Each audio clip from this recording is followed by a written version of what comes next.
ভাষা আন্দোলন করতে যে কতগুলি তাজা প্রাণ ঝরে গিয়েছিল। সালাম, রফিক, বরকত, শফিউদ্দিন সহ বহু নেতা কর্মীদের আমরা সেদিন হারাই। রক্তের অক্ষরে তার লিখে গিয়েছিল, আমরা মায়ের ভাষায় কথা বলতে চাই। আর এই আন্দোলন শুরু হয়েছিল 1948 সালে। 1948 সালে যখন পাকিস্তানি শাসকরা বাংলাদেশের মানুষের উপর একটি বিজাতীয় ভাষা, যে ভাষা প্রকৃতপক্ষে কোনো দেশের মাতৃভাষা না, সে ভাষা হলো উর্দু, এই উর্দুকে বাংলাদেশে রাষ্ট্রীয় ভাষা হিসেবে প্রতিষ্ঠিত করবার ঘোষণা দিয়েছিল। তারই প্রতিবাদে ঢাকা বিশ্ববিদ্যালয়ে আইন বিভাগের ছাত্র শেখ মুজিবুর রহমান, যিনি একসময় পাকিস্তানের জন্য আন্দোলন করেছিলেন, কিন্তু পাকিস্তান প্রতিষ্ঠা হবার পর তিনি ঢাকা ফিরে যান, ঢাকা বিশ্ববিদ্যালয়ে ভর্তি হন আইন বিভাগের ছাত্র। যখন দেখলেন যে পাকিস্তানিরা আমাদের সংস্কৃতির উপর আঘাত হানছে, আমাদের মাতৃভাষায় কথা বলার অধিকারটুকু কেড়ে নিচ্ছে, তিনি তা প্রতিবাদ করেন এবং এফএসএলে প্রথম ফেব্রুয়ারি মাসে একটি মিটিং হয় এবং জানুয়ারি 4 জানুয়ারি বঙ্গবন্ধু শেখ মুজিবুর রহমান ছাত্রলীগ গঠন করেন। ছাত্রলীগ নামে এই সংগঠন তমদ্দুন মজলিস এবং প্রগতিশীল কতগুলি ছাত্র সংগঠন নিয়ে তিনি ভাষা সংগ্রাম পরিষদ গড়ে তোলেন। তারই প্রস্তাবে মাতৃভাষা সংগ্রাম পরিষদ গঠিত হয় এবং সেই দিন 11ই মার্চ ধর্মঘটের ডাক দেওয়া হয় এবং সেই ধর্মঘট করতে যেয়ে বঙ্গবন্ধু শেখ মুজিব সহ অনেক ছাত্র নেতারা গ্রেপ্তার হয় এবং সেইভাবেই কিন্তু আমাদের মাতৃভাষার অধিকার আদায়ের আন্দোলন শুরু হয়। সেই আন্দোলনের পথ বেয়ে একের পর এক কর্মসূচি এবং সারা বাংলাদেশে প্রতি জেলায় জেলায় লিফলেট, প্যাম্পলেট, প্রচার বিভিন্ন মাধ্যমে ছাত্র নেতা ছড়িয়ে পড়ে এবং বাংলাকে রাষ্ট্রভাষার মর্যাদা দেওয়ার জন্য আন্দোলন শুরু হয়। এই আন্দোলন করতে যেয়ে এবং ঢাকা বিশ্ববিদ্যালয়ের 4র্থ শ্রেণীর কর্মচারীদের অধিকার প্রতিষ্ঠা করতে যেয়ে তিনি বারবার গ্রেপ্তার হন। এরপরে যখন 49 সালে তাকে গ্রেপ্তার করা হয়, আর তাকে বঙ্গবন্ধু শেখ মুজিবকে মুক্তি দেওয়া হয়নি। ওই সময় অনেকে বলা হয়েছিল যে বুসলেখা দিলে এবং 15 টাকা ফাইন দিলে তাহলে তারা মুক্তি পাবে। বঙ্গবন্ধু শেখ মুজিবের কথা ছিল যে এই বুসলেখা দেওয়া আর ফাইন দেওয়ার অর্থ হলো যে অন্যায়কে মেনে নেওয়া। তিনি সেটা মেনে নেননি, তাকে ঢাকা বিশ্ববিদ্যালয় থেকে বহিষ্কারও করা হয় এবং তাকে গ্রেপ্তার করার পর তিনি কারাগারে বসেও এই ভাষা সংগ্রামটা যেন অব্যাহত থাকে তার জন্য নানাভাবে কাজ করে যান। ঢাকা মেডিকেল কলেজে তাকে যখন চিকিৎসার জন্য নিয়ে আসে, তখন সেই সময় তিনি ছাত্রলীগের নেতৃবৃন্দ খালেক নেয়াজ সহ কাজী গোলাম মাহবুব এবং অন্যান্য নেতৃবৃন্দ তাদের সঙ্গে গোপনে দেখা করেন এবং তাদেরকে 21শে ফেব্রুয়ারি দিনটা ছিল 52 সালে প্রাদেশিক পরিষদের বাজেট সেশন। তখন প্রাদেশিক পরিষদ বসত ঢাকা বিশ্ববিদ্যালয়ের জগন্নাথ হল। আপনাদের মনে আছে জগন্নাথ হলটা ভেঙে পড়ে গিয়েছিল একবার, বোধহয় যত সম্ভব 2015 সালে। ওটাই ছিল প্রাদেশিক পরিষদের অ্যাসেম্বলি হল। আর ঢাকা মেডিকেল কলেজ, আর ওখানে ছিল ছাত্রদের হোস্টেল, যেগুলি ছিল সাধারণত টিনের ঘর। তো কারাগারের থেকে বঙ্গবন্ধু শেখ মুজিব তাদেরকে নির্দেশ দিয়েছিলেন 21শে ফেব্রুয়ারি যেহেতু প্রাদেশিক পরিষদের বাজেট সেশন বসবে, ওই দিন একটা প্রতিবাদ জানাতে। কারণ এই প্রাদেশিক পরিষদেও কিন্তু প্রস্তাব উত্থাপন করা হয়েছিল রাষ্ট্রীয় ভাষা বাংলার জন্য। সেই আন্দোলন করতে যেয়েই কিন্তু তখন ছাত্রদের গুলি করা হয় এবং সেই দিন এই সমস্ত ভাষা শহীদরা জীবন দেয় আমি আজকের দিনে সকল ভাষা শহীদদের প্রতি আমার শ্রদ্ধা জানাই। শ্রদ্ধার সাথে আমি স্মরণ করি জাতির পিতা বঙ্গবন্ধু শেখ মুজিবুর রহমানকে, যার নেতৃত্বে আমরা স্বাধীনতা অর্জন করেছি। আর সেই ভাষা শহীদ যারা রফিক, সালাম, জব্বার, বরকত, শফি সহ তাদেরকেও আমি স্মরণ করি। 21শে ফেব্রুয়ারি গুলি লাগার কারণে বঙ্গবন্ধু শেখ মুজিব কিন্তু এই রাষ্ট্রভাষা বাংলার মর্যাদা প্রতিষ্ঠা এবং রাজবন্দীদের মুক্তির দাবিতে অনশন শুরু করেন। অনশনরত অবস্থায় তাকে ফরিদপুর জেলে নিয়ে যাওয়া হয়। যখন তিনি প্রায় মরণোন্মুখ অবস্থা, সেই সময় 26শে ফেব্রুয়ারি বঙ্গবন্ধু শেখ মুজিবকে মুক্তি দেওয়া হয়। কিন্তু আন্দোলন কিন্তু তখন থেমে যায়নি। তিনি সুস্থ হয়ে ফিরে এসে আবার 53 সালে সংগ্রাম পরিষদ গঠন করেন। এরই মধ্যে 1949 সালে আওয়ামী লীগ সংগঠন গড়ে ওঠে। সেই পাকিস্তানি মুসলিম লীগ শাসকের বিরুদ্ধে এই প্রথম গণমানুষের অধিকার প্রতিষ্ঠা নিয়ে একটি রাজনৈতিক দল। বঙ্গবন্ধু শেখ মুজিব কারাগারে থাকা অবস্থায় তাকে ওই আওয়ামী লীগের যুগ্ম সম্পাদক নির্বাচিত করা হয়। মৌলানা ভাসানী সভাপতি, শামসুল হক সাধারণ সম্পাদক করে এই আওয়ামী লীগের যাত্রা শুরু।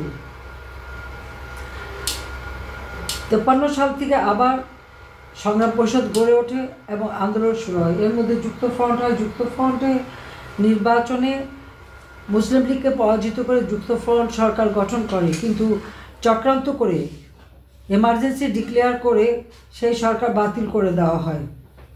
এরপর 55 সালে বঙ্গবন্ধু শেখ মুজিব ন্যাশনাল অ্যাসেম্বলিতে মেম্বার নির্বাচিত হন। আর 54 সালে তিনি হয়েছিলেন প্রাদেশিক পরিষদের সদস্য। 56 সালে আওয়ামী লীগ হোসেন শহীদ সোহরাওয়ার্দীর নেতৃত্বে সরকার গঠন করে এবং সেই সরকারই প্রথম 21শে ফেব্রুয়ারিকে শহীদ দিবস হিসেবে ঘোষণা দেয়। শহীদ মিনার নির্মাণ করবার জন্য প্রকল্প গ্রহণ করে এবং বাজেট পর্যন্ত দিয়ে দেওয়া হয়। কাজে এভাবেই আমাদের ভাষা আন্দোলন শুরু। আমি কথাগুলো এই ইতিহাসের কথাটা এই জন্য বললাম যে আজকে খুব দুর্ভাগ্য বিষয় আমাদের, যে এই ভাষা আন্দোলন থেকেই কিন্তু আমাদের যাত্রা শুরু, সংগ্রামের পথ। আর এই পথ বেয়েই কিন্তু আমরা আমাদের স্বাধীনতা অর্জন করেছি। বারবার আমাদের সংগ্রাম করেই আমাদের অধিকার প্রতিষ্ঠা করতে হয়েছে। আর যে ছাত্রলীগ ভাষা আন্দোলন শুরু করেছিল, আজকে এই যুগে এসে আমরা দেখি সেই ছাত্রলীগকে ব্যান্ড করা হলো। বাঙালির ইতিহাসের সাথে ছাত্রলীগের ইতিহাস ওতপ্রোতভাবে জড়িত, এটা কেউ অস্বীকার করতে পারবে না। কিন্তু আজকে সেখানে এমন একটা 2024 সালের সেই 5ই আগস্টের পর থেকে এমন এক সরকার বাংলাদেশে ক্ষমতা আসলো যে তারা ইতিহাসই মুছে ফেলার চেষ্টা করে যাচ্ছে। আমি সকল শহীদের প্রতি শ্রদ্ধা জানাই, জাতির পিতা বঙ্গবন্ধু শেখ মুজিবের প্রতি শ্রদ্ধা জানাই, জাতীয় চার নেতা 30 লক্ষ শহীদের প্রতি শ্রদ্ধা জানাই এবং জনগণের ভোট ও ভাতের অধিকার আদায়ের জন্য যারা সংগ্রাম করেছে আমি তাদের প্রতি শ্রদ্ধা জানাই। 75 15ই আগস্ট জাতির পিতা বঙ্গবন্ধু শেখ মুজিবকে নির্মমভাবে হত্যা করে। এরপর থেকেই কিন্তু আবার নানা চক্রান্ত। অথচ বঙ্গবন্ধু শেখ মুজিবই কিন্তু বাংলা ভাষাকে জাতিসংঘ 1974 সালে বাংলাদেশকে স্বীকৃতি দেয়, সদস্য পদ দেয়। 74 সালের 25শে সেপ্টেম্বর বঙ্গবন্ধু শেখ মুজিব জাতিসংঘে যে ভাষণ দেন, সেই ভাষণটা বাংলা ভাষায় তিনি দিয়েছিলেন। অর্থাৎ বাংলা ভাষাকে রাজনৈতিকভাবে সারা বিশ্বের কাছে তিনি তুলে ধরেন।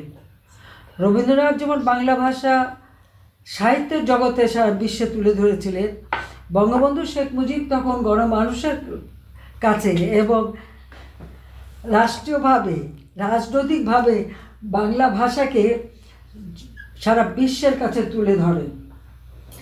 এরপর থেকে আমি যতবার সরকারে ছিলাম এবং যতবার বক্তব্য দিয়েছি, প্রতিবারই কিন্তু আমি জাতিসংঘে বাংলা ভাষায় বক্তৃতা দিয়েছি। কারণ এই ভাষার জন্য আমরা রক্ত দিয়েছি। 96 সালে আওয়ামী লীগ যখন সরকারে আসে, আমরা তখন আমাদের দুজন প্রবাসী, রফিক এবং সালাম, এই দুই প্রবাসী কানাডা প্রবাসী ছিলেন এবং আরও কয়েকটি দেশের ভাষীদের নিয়ে ভালোবাসি মাতৃভাষা, অর্থাৎ মাতৃভাষার জন্য তারা একটা পরিষদ গঠন করেন। তাদের পক্ষ থেকে আমার কাছে প্রস্তাব আসে যে জাতিসংঘে এই বিষয়টা তুলে ধরা, যে 21শে ফেব্রুয়ারিকে আন্তর্জাতিক মাতৃভাষা দিবস হিসেবে যেন প্রতিষ্ঠা করা হয়। আমরা সাথে সাথে পদক্ষেপ নেই এবং 99 সালে ইউনেস্কোর সম্মেলনে,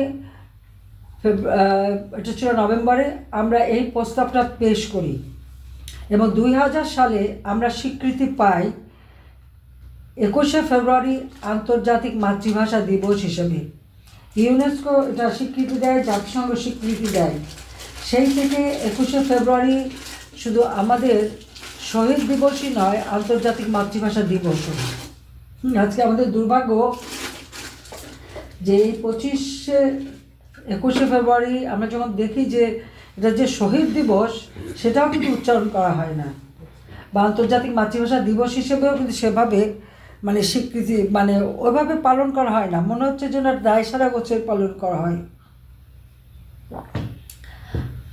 আর আরও দুর্ভাগ্যের বিষয় যে ছাত্রলীগ এই স্মৃতিসৌধে ফুল দিতে পারবে না, আওয়ামী লীগ যেতে পারবে না। আমার প্রশ্ন হলো, এই আজকে বাংলাদেশ নামটাও জাতির পিতা বঙ্গবন্ধু শেখ মুজিবের দেওয়া। 70 সালের ডিসেম্বর মাসে হোসেন শহীদ সোহরাওয়ার্দীর মৃত্যুবার্ষিকী 5ই ডিসেম্বর, সেখানে বক্তৃতা দিতে যেয়ে বঙ্গবন্ধু শেখ মুজিব বলেছিলেন, তখন কিন্তু নির্বাচন হয়ে গেছে, সেই মিটিংয়ে তিনি বলেছিলেন আমাদের এই পূর্ববঙ্গের নাম হবে বাংলাদেশ। এই নামটারও তাঁর দেওয়া। আজকে তাঁকে অস্বীকার করা হয়, তার স্মৃতি মুছে ফেলা হয়। যে সংবিধান তিনি প্রণয়ন করেছিলেন স্বাধীনতার পর, সে সংবিধানেও কিন্তু আমাদের মাতৃভাষার কথা বলা আছে।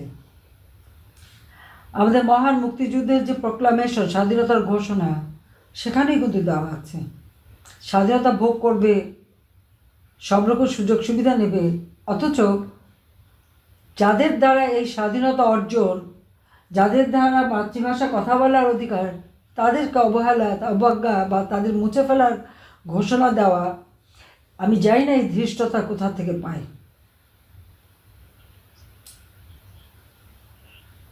আজকে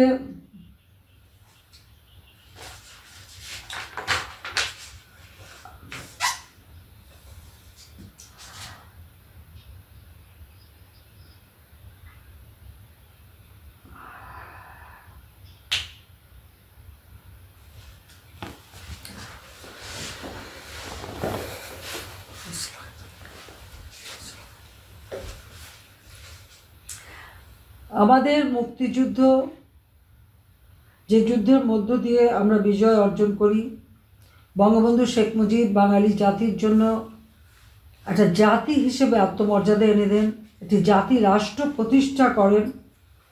সারা বিশ্বে আমরা একটা নিজের অবস্থান সৃষ্টি করতে সক্ষম হই।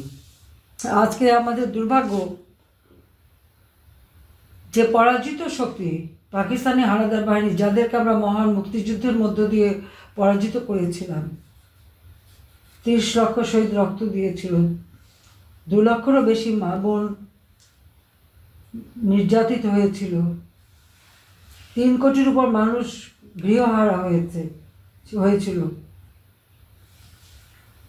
যিনি স্বাধীনতা এনে দিলেন, দীর্ঘ সংগ্রামের পথ বেয়ে জেল, জুলুম, অত্যাচার, নির্যাতন সহ্য করে, যে বাড়ি থেকে বঙ্গবন্ধু শেখ মুজিব স্বাধীনতার ঘোষণা দেন, 32 নম্বর ধানমন্ডি বঙ্গবন্ধু স্মৃতি জাদুঘর, আজকে সেটা প্রথমে পুড়িয়ে দেওয়া হলো, সেটা ভেঙে ঘুরিয়ে দেওয়া হয়েছে। এর নিন্দা করা ভাষা আমার নেই। ওই বাড়িতেই জাতির পিতা বঙ্গবন্ধু শেখ মুজিবকে 1975 সালে নির্মমভাবে হত্যা করা হয়। পরিবারের সকল সদস্য, আমার মা, আমার 3 ভাই, ভ্রাতৃবধূ সহ সকলকে। আমরা 2 বোন বেঁচে গিয়েছিলাম কারণ বিদেশে ছিলাম। তারপরে আমি 81 সালে ফিরে যাই। কোথায় ফিরে গেলাম? যেখানে আমার বাবার খুনিদের বিচার হবে না বলে ইন্ডেমনিটি দেওয়া হয়েছে রাষ্ট্রীয় ক্ষমতায় দ্বারা। যে যুদ্ধাপরাধীরা গণহত্যা চালিয়েছিল, অগ্নিসংযোগ করেছিল, আমাদের মা বোনদের ইজ্জত লুটেছিল, দেশকে লুটেপুটে খেয়েছিল, যাদের বিচার জাতিপিতা শুরু করেছেন তাদের সবাইকে মুক্তি দিয়ে তাদের মন্ত্রী, প্রধানমন্ত্রী, উপদেষ্টা করে তাদের রাষ্ট্রীয় ক্ষমতায় অধিষ্ঠিত করেছিল। সেই অবস্থায় কিন্তু আমি দেশে ফিরে যাই এবং সংগ্রামের মধ্য দিয়ে 21 বছর পর 96 সালে সরকার গঠন করি। আর আওয়ামী লীগ সরকার গঠন করেই কিন্তু এই আন্তর্জাতিক মাতৃভাষা দিবস আমরা সারা বিশ্বব্যাপী স্বীকৃতি অর্জন করি। আজকে আওয়ামী লীগকে তারা নিশ্চিহ্ন করে দেওয়ারও ঘোষণা দেয়। আমার একটা প্রশ্ন আছে, এই প্রশ্নটা আপনারাও করবেন। হ্যাঁ, আজকে আমরা দেখলাম এমনকি আমাদের মহামান্য রাষ্ট্রপতি, তিনি একজন মুক্তিযোদ্ধা। কিছু কিছু দল হুমকি দেয় তাকে শহীদ মিনারে যেতে দেবে না। আমি জানি না আসলে আমাদের দেশে আদৌ কোনো সরকার আছে কি না, কারণ মহামান্য রাষ্ট্রপতিকে যারা অবমাননা করে, তাদের বিরুদ্ধে কেন আইনগত ব্যবস্থা নেওয়া হচ্ছে না? এটা তো করতে পারে না। তবুও রাষ্ট্রপতিকে ধন্যবাদ, তিনি গিয়েছেন সেখানে। কিন্তু ইউনূস সাহেবকে আমি জিজ্ঞাসা করি যে তিনি কতবার শহীদ মিনারে গেছেন, কতবার শহীদের স্মৃতির প্রতি শ্রদ্ধা জানিয়েছেন, তিনি কতবার এই সরকার গঠনের আগে কোনো দিন তিনি এই ভাষা শহীদদের প্রতি শ্রদ্ধা নিবেদন করেছেন কি না? কোনো দিন তিনি সেই জাতীয় স্মৃতিসৌধে আমাদের মহান মুক্তিযুদ্ধের যারা আত্মাহুতি দিয়েছে শহীদ, তাদের প্রতি শ্রদ্ধা জানিয়েছেন কি না? কোনো দুর্যোগ দুর্বিপাকে কোনো দিন বাংলাদেশে কোনো মানুষ যখন প্রাকৃতিক দুর্যোগে ক্ষতিগ্রস্ত, কোনো দিন তার হাত থেকে 1 মুঠ চাল তাদের সাহায্যে এসেছে কি না, বা একটা টাকা দিয়ে সাহায্য করেছেন কি না, বা কোনো রিলিফ করেছেন কি না? করে নাই। আপনারা পাবেন না, কোনোদিন করে নাই। কিন্তু তার ক্ষমতার লোভ, আর এই ক্ষমতার লোভের আগুনে আজকে বাংলাদেশ জ্বলে পুড়ে শেষ হয়ে যাচ্ছে। যে বাংলাদেশকে আমি দীর্ঘ 15টা বছর 7 মাস একটানা অনেক প্রতিকূলতা, অনেক চক্রান্ত, অনেক ষড়যন্ত্র মোকাবেলা করে এই বাংলাদেশকে উন্নয়নশীল দেশের মর্যাদায় উন্নীত করেছি।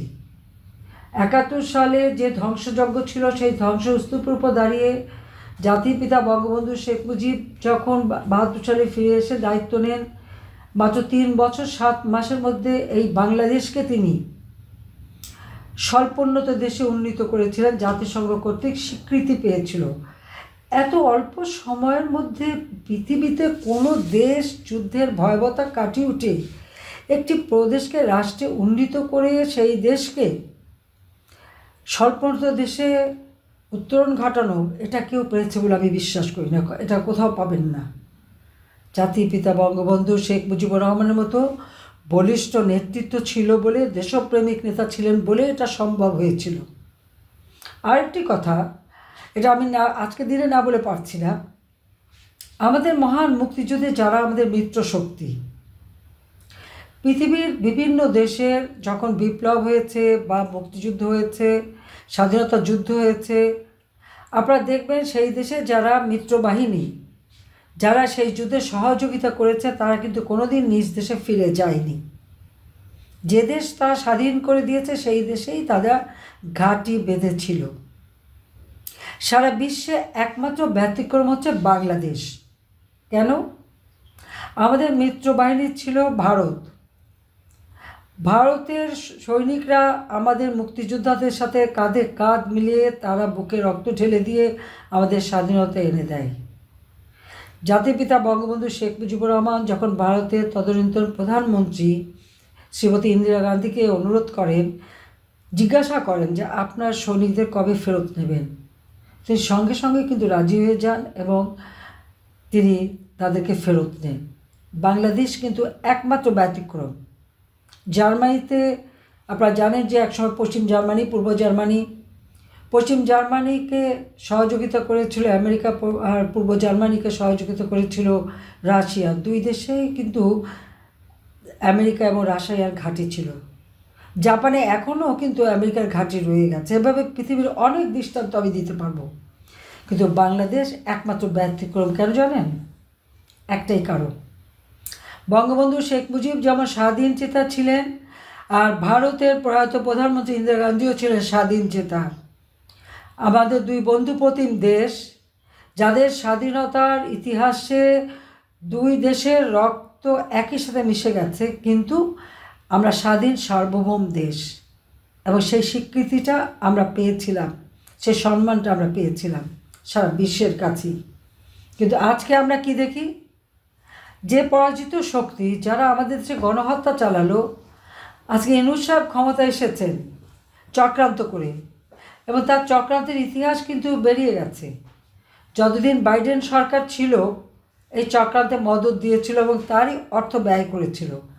আজকে যখন আমেরিকায় ট্রাম্প সরকার আসলো, সাথে সাথে অনেক তথ্য কিন্তু এখন বের হয়ে গেছে, অনেক তথ্য এসেছে যে কিভাবে চক্রান্ত করেছে বারবার আমি যেন ক্ষমতা আসতে না পারি। এবং সেটা আমি কিন্তু জানতাম, আমি আপনাদেরও বলেছি, সবাইকেই সবসময় বলেছি।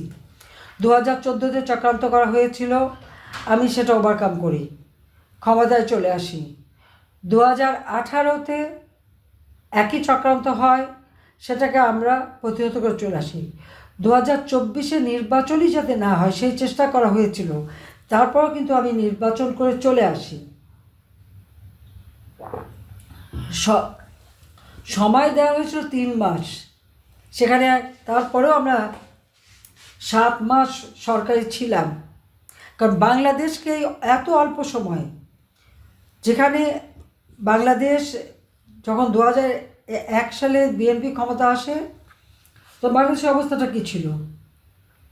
বাংলাদেশ ছিল একটা সন্ত্রাসের দেশ, দুর্নীতির দেশ,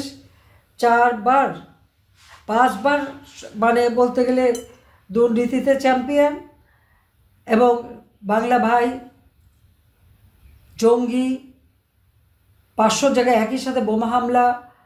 আর আমি তো সব সময় আছি আমার দেশে 21শে আগস্ট 2004 সালে গ্রেনেড হামলা, যেখানে আমাদের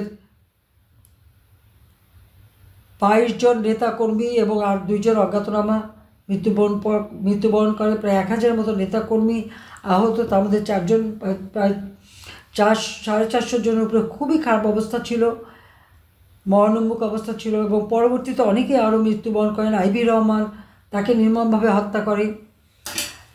তারপরে জনগণের এইরকম একটা অবস্থা বাংলাদেশে। এরপর এমার্জেন্সি, যখন আমাকে বিদেশ থেকে দেশে ফিরতে দেবে না, আমি ধন্যবাদ জানাই আপনাদেরকে, প্রবাসীরা তখন আমার পাশে ছিলেন। আমি একরকম জোর করেই দেশে যাই। এরপরে তো আমাকে হাউস অ্যারেস্ট করে রাখে, তারপরে যা হোক আমাকে কারাগারে বন্দি করে। আমি তো থেমে থাকিনি। 2008-এ নির্বাচন হয়, 233টা সিট আওয়ামী লীগ পায়, এটা দেখে তাদের মাথা খারাপ হয়ে যায়। গভর্নমেন্ট ফর্ম করতে পারলাম না, বিডিআরের ঘটনা। এই বিডিআরের যারা আমাদের আর্মি অফিসারদেরকে হত্যা করেছে, প্রত্যেকে আমরা শাস্তি দিয়েছি। কি দুর্ভাগ্য! ইউনূস ক্ষমতা এসে কারাগার থেকে সেই 21শে আগস্টের গ্রেনেড হামলা, জঙ্গি হামলা, হলি আর্টিজানের জঙ্গি হামলা, অথবা সে সময় সেই যারা একের পর এক হত্যাকাণ্ড ঘটিয়েছে, যারা সন্ত্রাসী, জঙ্গি এবং বিডিআরে যারা সেনাবাহিনীর অফিসারদের হত্যাকারী, তাদের সবাইকে কিন্তু মুক্তি দিয়ে দিয়েছে। আপনারা খেয়াল করে দেখেন, তার ক্ষমতার শক্তি হচ্ছে জঙ্গি, তার ক্ষমতার শক্তি হচ্ছে যারা, ইউনূসের ক্ষমতার শক্তি হচ্ছে এই জঙ্গি, সন্ত্রাসী এরাই হলো তার, এবং দুর্নীতিবাজ। অনেকে দুর্নীতির মামলা প্রত্যাহার করেছে, অথচ তাদের দুর্নীতির জন্য সাক্ষী দিয়ে গেছে এফবিআইয়ের অফিসার, এবং কোনো কোনো সাক্ষী তখনও বাকি ছিল আরও দেবে। এবং এদেরকে নিয়েই তার রাষ্ট্র পরিচালনাতে, সে রাষ্ট্র সামনে এগোবে কীভাবে? একের পর এক হত্যাকাণ্ড। সারা বাংলাদেশে এমন কোনো জেলা নাই, উপজেলা নাই, ইউনিয়ন পর্যায় পর্যন্ত আওয়ামী লীগের নেতা কর্মীদেরকে হত্যা করা হচ্ছে, আর কত বিভৎসভাবে। হাতে তরবারি নিয়ে, অস্ত্র নিয়ে সরাসরি ঘুরে বেড়ায়। এবং এই যে একটার পর একটা ঘটনা, 7 জুলাই থেকে যে আন্দোলন, সে আন্দোলনে পুলিশ তো পানিও মারে নাই, সাউন্ড গ্রেনেডও মারে নাই, লাঠি দিয়ে আন্দোলন তো তুলে দেওয়ার চেষ্টা করেনি। কিন্তু আপনারা আজকে কম্পেয়ার করেন ইউনূসের আমলে কী হচ্ছে। মাদ্রাসার শিক্ষকরা আন্দোলন করতে গেলে তাদের উপরে হামলা, দুইজনকে হত্যা করা হয়েছে, লাশ গুম। ছাত্ররা বয়স নিয়ে আন্দোলন করতে গেলেও সেখানে হামলা, সেখানে একজন মারা গেল। আমাদের নারী শিক্ষক ছোট্ট শিশু কোলে, তার উপর পানি মারলো, ওইটুকু বাচ্চা, তারপর আবার তাকে গ্রেপ্তার করলো, তাদের উপরে হামলা। তো স্বৈরাচারী কে, স্বেচ্ছাচারী কে, ফ্যাসিবাদ কে, সেটা আমার প্রশ্ন। আর গণহত্যা, হ্যাঁ, জাতিসংঘ তদন্ত কমিটি একটা রিপোর্ট দিয়েছে, এটা গ্রহণযোগ্য না, কিন্তু তারপর সেখানে একটা কথা আছে, আপনারা দেখবেন এই হত্যাকাণ্ডের ব্যাপারে সরকারের পক্ষ থেকে এক তালিকা করা হয়েছে। সেখানে যেমন আমাদের যশোরের শাহিন চাকলাদারের হোটেল আগুন লেগে পুড়ে যায়, সেখানে কয়েকজন লোক মারা যায়, তাদের কয়েকজনের নামও কিন্তু ওখানে ঢোকানো। আমাদের গাজী গোলাম মোস্তফা, তার যে ইন্ডাস্ট্রি গাজী ট্যাগ, আপনারা জানেন, সেখানে আগুন দেয়, সেখানে কিন্তু অনেকে পুড়ে মারা যায়, তাদেরও নাম। এবং এই নাম দিয়েও 5ই আগস্ট পর্যন্ত 400 জনের নাম সেখানে দেওয়া আছে। আর আগস্ট 5 থেকে 8 তারিখ পর্যন্ত প্রায় 250 জনের নাম দেওয়া আছে। আর এরপর ইউনূসের আমলে প্রায় 750-800 লোকের নাম, আর এখনও তো হত্যাকাণ্ড চলছে। তাহলে গণহত্যাকারী কে? তাহলে গণহত্যাকারী তো ইউনূস নিজে, গণহত্যাকারী ইউনূস নিজে, ফ্যাসিবাদ সে। তার সময় তো কেউ আন্দোলনে দাঁড়াতেই পারছে না। আর আমরা 7 তারিখ থেকে 15 তারিখ 14 তারিখ পর্যন্ত তাদের কিছু বলা হয়নি। তারা যখন একের পর এক হত্যাকাণ্ড করলো, পুলিশ মারা হলো। আজকে পুলিশ, আনসার বিডিপি, সংখ্যালঘু সম্প্রদায়, হিন্দু, বৌদ্ধ, খ্রিস্টান, এমনকি আপনার দরগা শরীফ, মাজার, কোনো কিছু তো বাদ যাচ্ছে না। 11টা গির্জায় হামলা করা হয়েছে, একটার পর একটা সমস্ত মন্দির পোড়ানো হয়েছে, বাড়িতে বাড়িতে যে হিন্দুদের সব লুটপাট এবং মেয়েদের উপরে অত্যাচার করা হয়েছে। আর আওয়ামী লীগের নেতাকর্মী তো বড় দুশ্মন, কারণ আওয়ামী লীগ স্বাধীনতা এনেছে, তো মাতৃভাষা কথা বলার অধিকার, স্বাধীনতা সব আওয়ামী লীগ এনেছে, কাজে আওয়ামী লীগ দুশ্মন। আর বন্দুকে সেই পরাজিত শক্তি পাকিস্তান, যে পাকিস্তানকে আমরা পরাজিত করলাম, তারাই তার দোস্ত, তার হয়ে গেছে পেয়ারে পাকিস্তান। এখন পেয়ারে পাকিস্তান না, দোস্ত না, পাকিস্তানিদের পা চাটা হয়ে গেছে সে। কাজে এইভাবে একটা দেশের ক্ষতি হতে দেওয়া যায় না। কাজে আমি আপনাদের একটু বলবো যে আপনাদের জন্ম সৃষ্টি করতে হবে। আর ওই জাতিসংঘ ওই যে তালিকাটা দিয়েছে, বা ইউনূস আবার কিন্তু এই চ্যাপ্টারটা নিষিদ্ধ করেছে বাংলাদেশে। তাদেরকে বলতে হবে যে প্রত্যেকটা ঘটনা তারা যেন তাদের বিশেষজ্ঞ নিয়ে পরীক্ষা করে। এখানে আমি চ্যালেঞ্জ দিচ্ছি, আবু সাঈদের হত্যা, মুগ্ধর হত্যা, মুগ্ধ যখন গুলি খেয়ে ঢলে পড়লো, তখন তো পুলিশের কোনো অ্যাকশন ছিল না, সে তো তাদের নিজেদের মিছিলে ছিল। তাহলে সেখানে পুলিশ সেখানে মুগ্ধ কেন গুলি খেয়ে পড়ে গেল, সেটা কিন্তু ভিডিওতেই আছে। আর আবু সাঈদের যদি পুলিশের গুলিতেই মারা যাবে, তাহলে তাকে সাথে সাথে হাসপাতালে নেওয়া হয়নি কেন, চিকিৎসা করা হয়নি কেন? 2:30টার সময় গুলি লাগলো, 8টার সময় তাকে হাসপাতালে, এই সময়টা সে কোথায় ছিল, কে তাকে হত্যা করলো? এইভাবে প্রত্যেকটা হত্যাকাণ্ড যদি যাচাই করা হয়, এবং অস্ত্র কাদের হাতে, ইউনূসেরই উপদেষ্টা স্বরাষ্ট্র মন্ত্রণালয়ের দায়িত্বে ছিল, ব্রিগেডিয়ার সাখাওয়াত যখন বলল যে এই বুলেট 7.62 বুলেট পুলিশ ব্যবহার করে না, আর্মি ব্যবহার করে না, তাহলে কে ব্যবহার করলো? তার মানে এই যে হত্যাকাণ্ডগুলি ঘটেছিল, এই ঘটনাগুলি এই আন্দোলনকারীরা এরা নিজেরাই ঘটিয়ে দিয়ে আওয়ামী লীগের উপরে মিথ্যা অপবাদ চাপিয়েছে, আমার উপরে মিথ্যা অপবাদ চাপিয়েছে। আমি যদি করতাম তাহলে ওই 7 তারিখে বসতেই তো দিতাম না। তাহলে 7 তারিখ থেকে 14 তারিখ পর্যন্ত কেন বসলো? শুধু তাই না, তাদেরকে যখন গ্রেপ্তার করা হলো, তাদের গার্জিয়ানরা আসলো, তাদেরকে আমরা ছেড়ে দিলাম। তাহলে কি ছেড়ে দেওয়াটা ভুল হয়েছে আমাদের? এদেরকে গ্রেপ্তার করেই রাখা উচিত ছিল, আরও বেশি করে গ্রেপ্তার করা উচিত ছিল। আমরা তো নির্যাতনের পথে যাইনি, উল্টো এখন দেখা যাচ্ছে আমরা নির্যাতনের শিকার। আবার লক্ষ লক্ষ নেতাকর্মী, এমনকি আমি আমাদের সাতক্ষীরা আশাশুনি উপজেলা চেয়ারম্যান, তাকে মেরে আগুনের মধ্যে ফেলে পুড়িয়ে ফেলা হয়েছে। আমার ইউনিয়ন পরিষদের চেয়ারম্যান, তার বাড়িতে হামলা করে তার বউ এবং মেয়ে ভয়ে ছাদে উঠে গিয়েছিল, নিচে তাদের 5 জনকে কেটে হত্যা করেছে। ছাদে যে সে মা মেয়েকে রেপ করেছে, তারপরে তাদেরকে মেরে ছাদ থেকে ফেলে দিয়েছে। চট্টগ্রাম বদ্রাহাট, সে বদ্রাহাটে আপনারা জানেন যে ছাত্রলীগের ছেলেপেলেদেরকে সেখানে রক কেটেছে, তাদেরকে উপর থেকে ছুঁড়ে ফেলে দিয়েছে, আবার নিচে এসে তাদেরকে হত্যা করেছে। এইভাবে সারা বাংলাদেশ রক্তাক্ত। না হলেও আমাদের প্রায় 3-4 লাখ আওয়ামী লীগের প্রায় 3,000 উপরে আওয়ামী লীগের নেতাকর্মী তাদের আত্মীয় স্বজন পরিবার পরিজনকে হত্যা করেছে। প্রায় 15-20 হাজার আহত, 1 কোটির উপরে স্থাপনা আগুন দিয়ে পুড়িয়েছে, এটা তো তারা নিজেরাই বলেছে। পুলিশ 3,200 পুলিশ হত্যা করেছে, কিন্তু পুলিশের আরও প্রায় 10,000 মতো পুলিশের হদিস নাই, 50-40 জন আনসারের হদিস নাই। তারা গেল কোথায়? একের পর এক যাদেরকে তারা গুম করে ফেলছে। এবং এই কয়েকদিনের মধ্যে, গত 10 দিনের মধ্যেই আওয়ামী লীগের প্রায় 8,000-এর উপর নেতাকর্মী, তাদের কোনো খবর নেই। তাদের কাকে রাখি গ্রেপ্তার করা হয়েছে, কিন্তু তাদের খুঁজে পাওয়া যাচ্ছে না, সব গুম করে ফেলা হয়েছে। ফ্যাসিবাদ কে? স্বৈরাচার কে? নিজে মুখখানা দেখায় যেন ভাজা মাছটা উল্টে খেতে পারে না। কাজে এর হাত থেকে দেশকে রক্ষা করবার জন্য যা যা করার তাই আপনাদের করতে হবে। আমি আর সময় নেব না, আমি জানি অনেক রাত হয়ে গেছে, আপনাদের খুবই কষ্ট। তারপর আমি খালি এটুকু বলবো, যে লোকটা গরিব মানুষকে ঋণ দিয়ে মোটা অঙ্কের সুদ নিয়ে সেই সুদের টাকা দিয়ে তার জীবন গড়ে তোলে, আমি তো তাকে দিয়েছি। গ্রামীণ ব্যাংকে 400 কোটি টাকা আমার দেওয়া, গ্রামীণ ফোনের ব্যবসা আমি দিয়েছি।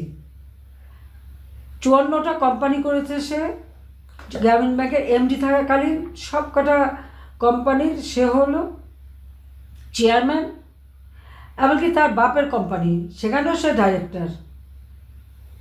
কিন্তু গ্রামীণ ব্যাংক তো স্ট্যাটিউটরি বডি, সে তো সরকারি বেতন পেত, তাহলে সে অন্য সেভাবে চেয়ারম্যান থাকে বা বাপের কোম্পানিতে সে ডাইরেক্টর থাকে কীভাবে? আবার যেখানে ক্ষুদ্র ঋণ দেওয়ার কথা, তার বাপের কোম্পানিকে মোটা অঙ্কের ঋণ দেয়, 9 কোটি টাকা ঋণ দিয়ে আবার ঋণ সুদ সব মাপও করে দেয়।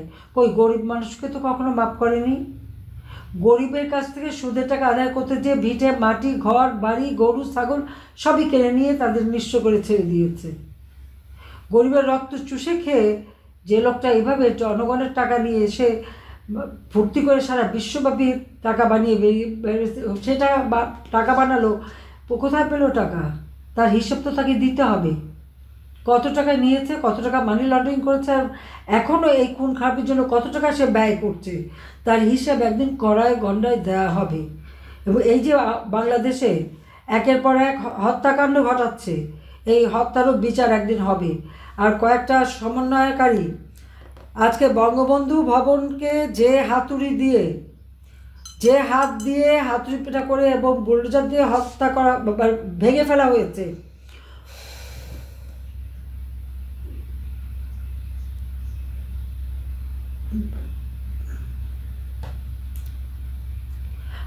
বঙ্গবন্ধু ভবনে যারা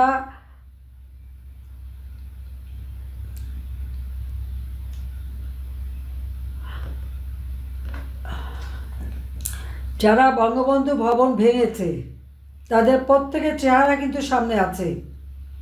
এই চেহারা খুঁজে খুঁজে বের করতে হবে এবং তাদেরকে উপযুক্ত শাস্তি দিতে হবে। এবং সব কিছুর জন্য দায়ী এই ইউনূস, তার বিরুদ্ধে ব্যবস্থা নিতে হবে এবং ইনশাল্লাহ সেটা নেব। এবং সেই দিন আছে, যখন বেঁচে আছি অবশ্যই একদিন এর বিচার আমি করবই, এটা আমার প্রতিজ্ঞা।